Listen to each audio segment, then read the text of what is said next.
Hey Dad, it's time for your show. Beginning on that out podcast in 5, 4, 3, 2, 1.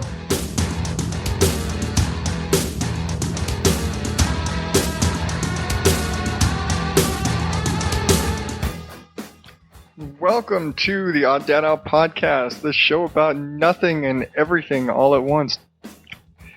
Just take a little something, roll with it, and see what comes. Tonight, let's see. I want to start off first tonight. I just want to thank all of you for joining me once again. I'd love to thank you all individually. So I'd love you to reach out to me, Odd Dad Odd on Twitter and Facebook. I'd love to hear from you guys. I promise you I will respond to you personally, individually. I would really love to just get to know the people that are out there listening to the show, because I see those numbers creeping up. I don't think my mom's listening to this 10 times just to make me look better. Anyway, tonight I wanted to kind of go off in a different direction. I wanted to kind of talk about people. I'm not going to get all, psychobabble and get all Freudian on you. I don't want you to tell me about your mother. I know that's probably the shittiest German accent ever in the history of the world. Oh well.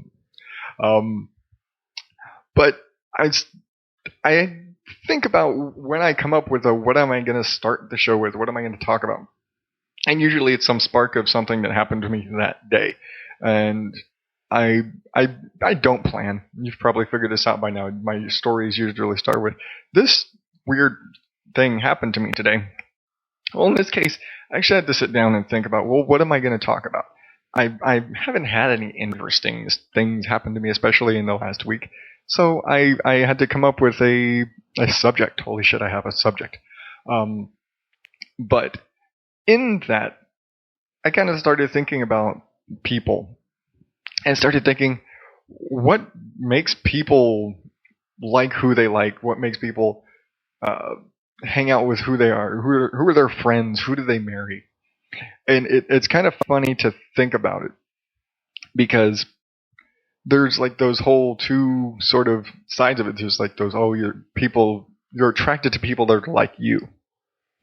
You're drawn to hang out with people that share your interest. You kind of think the same way, same cultural backgrounds, religious backgrounds, same hobbies, same music, they like the same things. People that are, like minds, are drawn together. And then you have that whole opposites attract, where you like kind of complement each other. And it's kind of funny how you'll end up friends with one person or in a good relationship with one person, whereas on paper it just doesn't make any sense. And I think about a lot of things like from let's take the people that are together that are all alike. Typically these are your friends, the people you choose to hang out with, that you tend to be your group. Your group of people are typically all the same. Your cliques and whatnot in school. You'll have those guys that or culturally everybody's the same. Y'all grew up the same way and I always grew up and I was always attracted to, I was raised in a primarily Hispanic household. I know, I don't sound like it. Shut up. My Spanish sucks. It's worse than my German. But I grew up raised essentially in a Hispanic culture. And I didn't grow up really knowing what it was like to be white. And so when we moved to Texas as a kid, we lived all over. And at one point we lived in a border town. We lived in Laredo, Texas, which is a now drug cartel run border town. But at the time, it was just, another border town where your people are 99% Mexican, and 1%, you got a 0.5% white and 0.5% black, and that's about it. Oddly enough, there were a lot of Filipinos for being a Mexican border town, but that's a whole other story. But I suddenly found myself grouped in with the white guys. There must have been 10 white guys in my entire school when I was in 5th grade, and one of them was my brother. It didn't matter how we grew up. It didn't matter that we grew up with our mom's side of the family is Gonzalez. It doesn't matter to them. We were just the white guys. We were tormented and picked on constantly when we lived there. And it made, it was only like a year and like 2 years of school, but it made shit miserable. The only people that I could talk to were the like 2 other white guys that I knew, which kind of sucked, because I didn't relate. It went from, when I was a kid being just one of the guys to suddenly I'm the white guy. And I'm suddenly this completely different thing and I'm labeled this. And I was kind of forced into being grouped with those other people that I really had nothing in common with other than we were kind of shunned. Do a complete 180, later moving to Tyler, Texas, which is, for those of you out there who don't know the world map that is Texas, Tyler is in northeast Texas. It's damn near Louisiana, essentially. And we moved from really, really Mexican to redneck Texas. Like the population went from all Mexican to all super like southern black people and redneck white people. Like I'm pretty sure that my neighbors were actually inbred. If you'd ever needed to draw a picture of inbred hick, just look at their kids.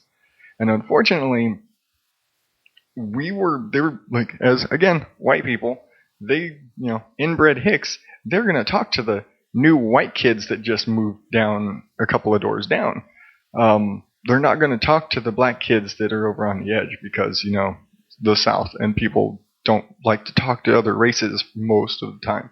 I don't understand racism. Sorry, I grew up in an area that, contrary to what the news tells you, not that racist. People are people, and do your fucking thing. I'll do my fucking thing, and have a nice day. But we were out there in fucking hillbilly city where I'm suddenly Mexican, and everything was just this big culture shift. And suddenly, the only friend I had was the one other Mexican dude in my grade. Only friend, and in a year that I spent in this redneckville, Texas. Not to like put down Tyler, Texas, the sidebar here. Tyler, Texas is a great place. It's a beautiful city. If you could only get rid of the people. The people suck. It's just people want to be stereotypical rednecks and racist black people and racist white people and the Mexicans that are just there. But that being said, my only friend there, the only other Mexican dude that I could find, I was suddenly I was accepted by the white people, but I was completely shunned, really when they realized that I'm not one of you rednecks. I'm going to hang out with the little Mexican dude because we have something to talk about. I think back on things like this because I've done a bunch of moving and shit like that in my life. And, where I can go from, being, before 10, I am me. And then I move to one place and suddenly I'm labeled and I'm something completely different. And then go to another place and I'm suddenly a complete 180 from what I just was. Fucking labels suck. People suck, but labels on people really suck. And then when you are a person who is, of a mixed cultural background, you get screwed. Because whoever's looking at you is going to be labeling you different.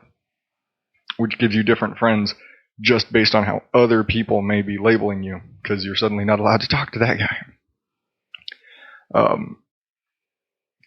And it was always funny to me how I could end up, one guy here and one guy there, and, that I never sought out friends, I guess, because, contrary to the guy sitting there with a microphone broadcasting across the world, potentially through the internet, I'm especially outgoing. I keep to myself. I don't really seek out friendships. I just kind of find people, and kind of like I said before, in school, you just kind of find people that are like you, that you have something in common with, just so you're not alone. And that was kind of it. I gravitated, when I'm surrounded by 100 Mexicans that don't like me, I gravitated toward the like one or two white guys that got it. When I was surrounded by a whole lot of rednecks and black people that didn't like me, I gravitated towards the one Mexican dude who got it, who was cool with me, who would reach out and be my friend. Because I was always the shy nerd guy. And it doesn't matter who you are, where you're at. The shy, skinny nerd guy doesn't have a lot of friends, even in the nerd circles, because the nerd circle's not that big. And when you've got the perpetual new guy, which I was always the perpetual new guy because I was a radio family, so we moved around a lot. Hence the age to age to age. Suddenly, do 2 grades and then you're in another town. Radio is like military; you just jump around wherever the job takes you. But I didn't seek out friends, so like I was always the new guy. So you're kind of always, unless you're like super, super outgoing, and I will totally give this to my brother.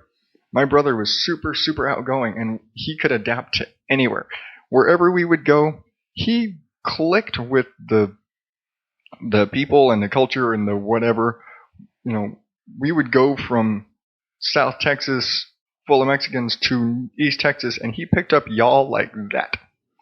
He suddenly had the accent and the dialect and everything down in like a week and blended in with all the rednecks like it was no big deal. I can't do that. Sorry, I'm me. I've always counted the way I do.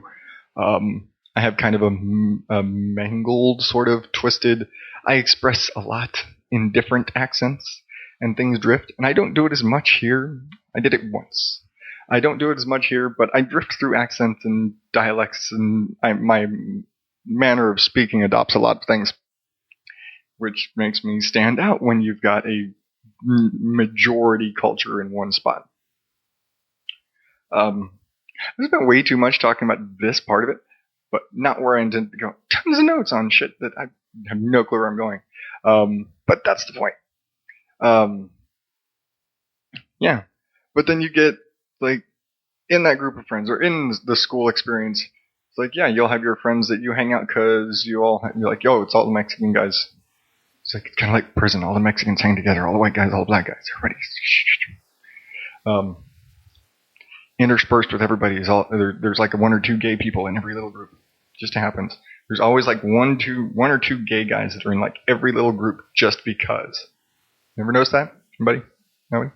Girls all notice this shit.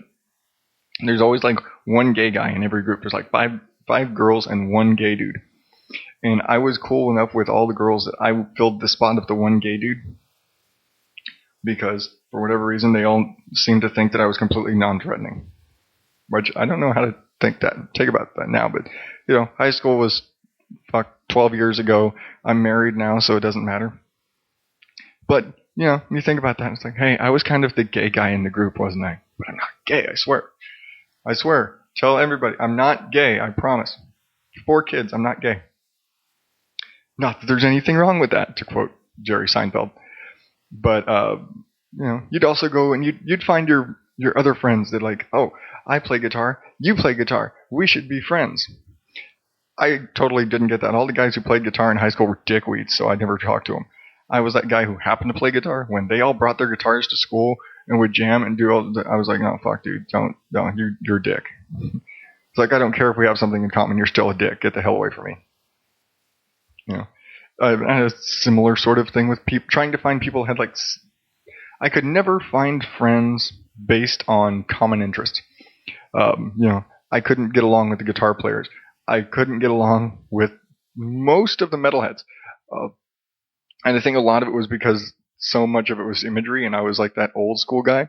I've always been that guy who listened to shit from I listened to the stuff that was cool and coming up when I was a kid. I still listen to Motley Crue and Alice Cooper religiously. And then there's new stuff that I listen to. It's like I love Disturbed, and my sister's gonna smack me. I like Linkin Park, older Linkin Park. The last album sucked, but that's a whole other thing. But I still have my tastes lean old.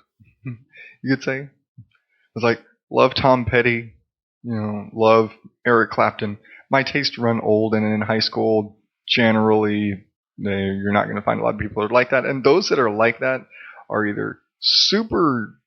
We keep to ourselves. We don't advertise it typically because you're going to be shunned by the rest of everybody else. Because that's what people do, especially in high school. People shun what is not like themselves. And so it makes it difficult to talk to people. You have to be outgoing. Fuck that shit. I'm not outgoing. I appear to be outgoing. I put out a great front like I'm outgoing. There's a lady that we work with. She works on one of the job sites. She's a security guard on one of the job sites. I don't know another guy in our company who gets along with this woman. Honestly, I have heard stories about one of my supervisors actually getting banned from said job site because he got into a fight with her over like what time we're allowed on property. And to the point where he's actually been banned from that job site. Meanwhile, I come in and I talk to her about her husband and how it's like, oh yeah, it's just been, sorry, I'm kind of scatterbrained today. And we go on and have great conversations, and she's always happy to see me and great, and was excited when I, every Friday, and I go in there and have a great time. And whereas everybody's like, oh man, you're such a bitch, man, I fucking hate coming in here. And I'm like, Pam's great, man. We have, she was just telling me about her husband that works over at that new building we're going to start working at. And, I can do that. I don't know how. I put on this great front of outgoing. I'm typically shy as fuck, but when it comes to a professional manner, I can go out there and be outgoing and happy. Okay, not happy, but I can make you think I'm fucking happy. That's 13 years as a restaurant manager. I can make you fucking think I'm happy. I want to stab you in the eyes with a fucking ice pick, but I'm fucking happy to you, damn it. And then you take that complete opposite. Speaking of, everybody gets along, nobody gets along with her, but I do. There's that whole opposites attract thing. And this is the thing that's tripped me up, and I think trips up most people about me specifically, or more about me and my wife. We are like fucking polar opposites. We have when it comes to interest, we have very few things in common, which is, it's amazing. It really is. Yeah.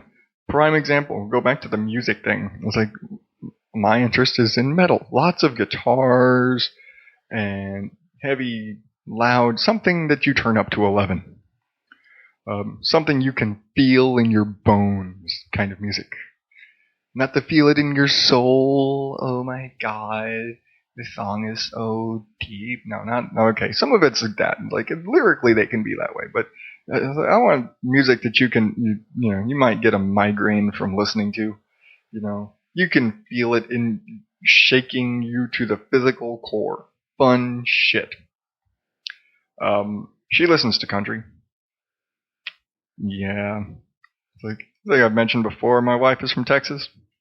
Die hard Texas pride, and I'm not going to besmirch Texas here again because I'm pretty sure I've done it before. Other than to say Texas is fucking weird. Just there's tons of things to say about Texas. I could do an entire episode on why Texas is fucking weird. But tonight, let's just focus on this element of fucking Texas. Country music. My wife listens to country. She listens to pop, and she listens to some oldies on account of her dad's older, and so this the music that she listened to with her parents when she was a kid. But primarily in the car, I've got stations that are metal and classic rock and some newer stuff and whatever. She's got like 4 country stations. I was like, yeah, it's Arizona. There's that many. There's a shit ton of country stations. She even suggested to me one day that I should go apply for a KMLE. Apparently needs a morning person. It's like, you want me to go do a morning radio show for Camel Country. I don't think my dad could be the morning radio guy for Camel Country. Especially at his age. I think he's pretty much tuned out of what country music is right now anyway.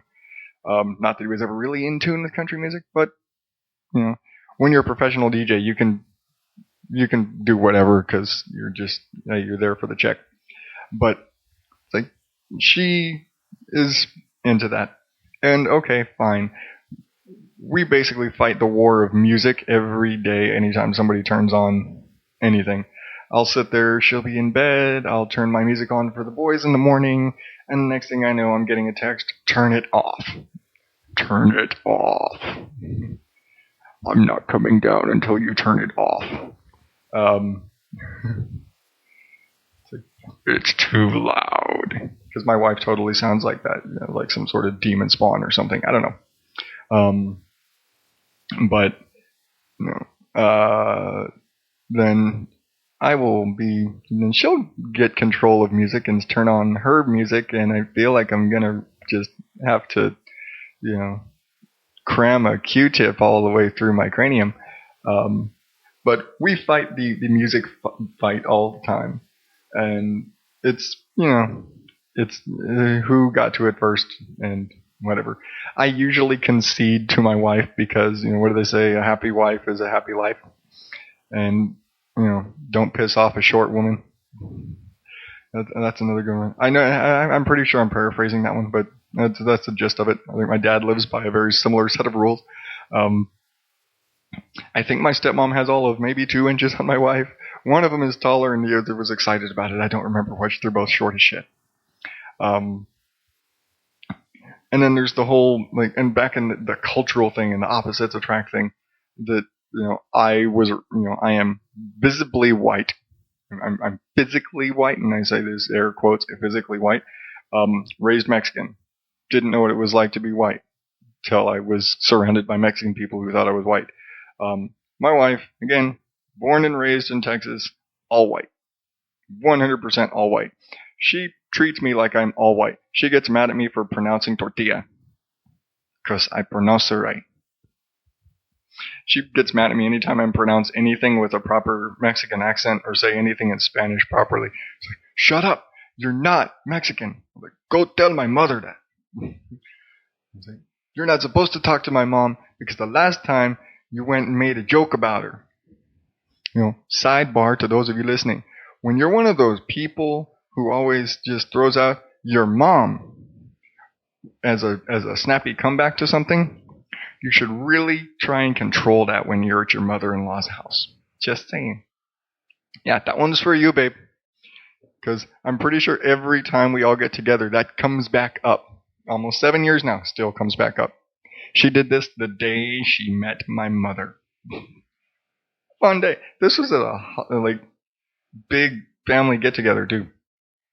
Sit down for dinner. Your mom, yes. Shit. Sorry, Mom. Didn't mean to. But yeah, it's a funny thing because my wife and I, but the only thing we completely have in common is really dry comedy. We think a lot of the same really fucked up shit is funny. We're both kind of fucked up and morbid in the head. That's about it. It's I think I'm like a, career asshole at this point, but but we, if you look at us on paper, we do not have any reason to socialize. We don't have any reason to know each other, get along, date, let alone be fucking married with 4 kids. It makes no sense whatsoever. But for some reason, we are impeccably drawn to each other. I guess you could say if you wanted to go for a physical thing, she likes tall, skinny white guys, and I've got a pretty good track record of dating really short girls. But, I don't think we would have made it 7 years and 4 kids with just based on she likes tall guys and I like short girls. And I didn't just have a short girl thing because I've dated girls that were... Okay, I've never dated a girl that was taller than me. But I'm also 6 feet tall, so it's a little harder to find in that size range. But nevertheless, people who are complete opposites on paper. We can't watch the same TV shows. We have a handful of shows that we agree on. Otherwise, I basically watch all of my TV when she's not watching. I love nerd shit and Marvel movies and superheroes and comic books, and I watch Spider-Man with the boys and things like this, whereas, if she even sees that I've recently watched a superhero thing, she starts rolling her eyes. It's like I believe it was Man of Steel, we went to see as like a birthday present to me. Something like that. It's like a birthday present or anniversary present to me. She really didn't want to see it. Shit like that. Like, she's doing me a favor by watching a Superman movie. Like, my sister-in-law and my brother is in the same situation. It's like, when it comes to nerd shit, we love the nerd shit, we love the superhero shit. Our wives can't stand it. At least my wife will go see a horror movie. His will not. Refuse. But, some people have different tastes. That's just what it is. Some people have different tastes in TV and movies. My wife and I get along on like 3 shows. The rest of it is you watch your shit at your time, I'm watching my shit at my time. It really helps that I work nights and she works days, so 5 days out of the week, I don't have to watch her shit. I don't have to listen to her music. She doesn't have to watch my shit, doesn't have to listen to my music. And it works out. But, it wasn't always like that, so it's not like oh yeah, our marriage works because we're never around each other. We wouldn't be together if we couldn't get along. And we do get along, and we do enjoy each other's company, and we do miss being together. And when we're not together, it sucks. We don't sit there like, oh, I can't wait till you're gone. I'm so looking forward to you being at work so I don't have to deal with this shit. And we're not like that. We actually enjoy each other's company, even though it doesn't make sense that we should on paper. And I have to say that on paper, because who the fuck writes down was like, well, I don't think this is gonna work out. If you look at the notes here, things just ain't gonna work. You have a nice day. I don't know why I went into that accent. That was just fucking weird. But it's a weird expression on paper. Because who writes shit out? Shit, even paper now. Like, I had to fucking dig and look for the paper I've got notes on right now, and I haven't fucking stuck to a damn thing. But that's because, this show I don't stick to damn shit when it comes to notes. I think the only thing I stick to is, hi, how are you doing? Thanks for joining me tonight. Past that, it all gets fucking thrown out the window. I think Kurt Loder said that's about how the script goes for the pre-show for any MTV event. It's like, yeah, we got a nice script and we wrote it all out, and about 5 seconds before we go live, we tear that shit up and throw it away because nothing's going to happen the way you planned. That's this show. Have you figured it out yet? I figured it out. I tried to script shit. It doesn't work. I can't script shit. I can't read a script. Okay, I can perform a task. I cannot read a script. But even though I can't do that, I definitely can tell when I'm running out of steam. So I think it's going to be time to wrap it up this week. Remember, I want you all to go on to find me on Odd Dad Out on Facebook and Twitter. Comment, like, follow, all those sort of things.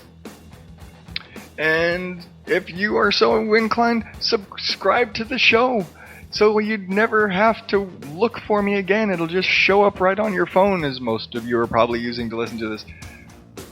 But in the meantime, I am Adam Higgins, your Odd Dad Out. Thank you and good night.